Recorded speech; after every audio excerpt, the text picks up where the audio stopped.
And while some still speak about self-defense, it is so obvious who poses the greatest threat to the stability of the region.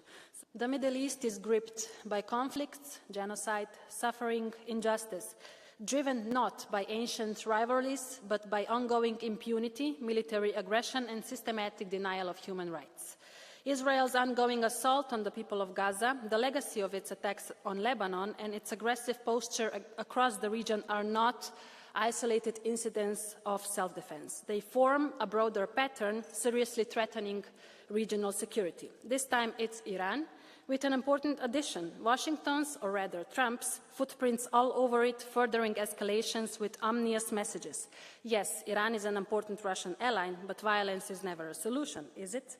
Mahatma Gandhi said it best: even when violence appears to do good, the good is only temporary. The evil it does is permanent.